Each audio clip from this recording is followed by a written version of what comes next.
Ester, capítulo 8. O decreto em favor dos judeus. Naquele mesmo dia, o rei Xerxes deu à rainha Ester a casa e os bens de Amã, o inimigo dos judeus. E Mordecai foi apresentado ao rei, porque Ester contou que Mordecai era seu parente. Então o rei tirou o seu anel-sinete que ele tinha tomado de Amã e o deu a Mordecai. E Ester nomeou Mordecai como administrador de todos os bens de Amã. Depois Ester se jogou aos pés do rei e, chorando, pediu que anulasse a ordem de Amã, o descendente de Agag, e que não deixasse que o terrível plano de Amã contra os judeus fosse executado. O rei estendeu o cetro de ouro para Ester. Ela se levantou e ficou de pé diante dele. Então disse: Se for do agrado do rei, e se eu puder contar com a sua bondade, e se o Senhor achar que o que eu peço está certo, então assine um decreto anulando a ordem de Amã, a ordem que o filho de Amedata e descendente de Agag deu para que no reino inteiro todos os judeus sejam mortos. Pois eu não poderei suportar a destruição do meu povo e a morte dos meus parentes. E o rei Xerxes disse à rainha Ester e ao judeu Mordecai: Eu mandei enforcar Amã por causa do plano que ele havia feito para matar os judeus e dei todos os seus bens a Ester. Mas uma ordem dada em nome do rei e carimbada com o anel real não pode ser anulada.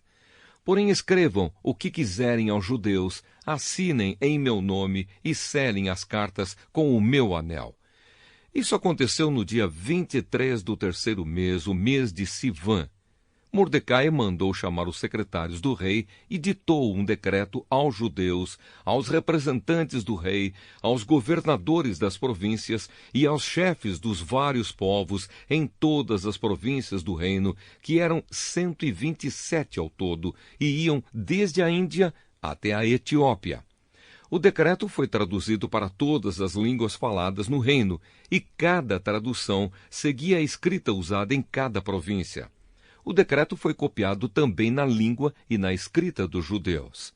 As cartas foram escritas em nome do rei, carimbadas com o anel real e levadas por mensageiros montados em cavalos, criados nas estrebarias do rei. Nas cartas, o rei dava autorização aos judeus de todas as cidades do reino para se organizarem e se defenderem contra qualquer ataque. Se homens armados de qualquer povo ou qualquer província do reino atacassem os judeus, estes podiam combatê-los e matá-los. Podiam acabar com todos os seus inimigos, até mesmo as mulheres e as crianças, e ficar com os seus bens. Em todas as províncias, os judeus tinham ordem para fazer isso no dia marcado para a matança, isto é, o dia 13 do 12º mês, o mês de Adar. Uma cópia da ordem do rei devia ser publicada como lei e ser lida em público em todas as províncias, para que no dia marcado os judeus estivessem prontos para se vingar dos seus inimigos. O rei deu a ordem, os mensageiros montaram cavalos ligeiros da estrebaria real e saíram depressa. O decreto foi lido em público também em Suzã, a capital.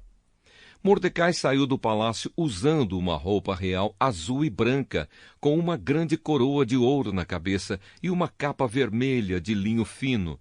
Todos os moradores da cidade de Suzã ficaram muito contentes e soltaram gritos de alegria. E para os judeus brilhou a luz da felicidade, da alegria e da vitória. Em todas as cidades do reino onde foi lida a ordem do rei, os judeus ficaram felizes e se alegraram, e comemoraram com festas e banquetes. Além disso, entre os vários povos do reino, muitos se tornaram judeus, pois agora estavam com medo deles.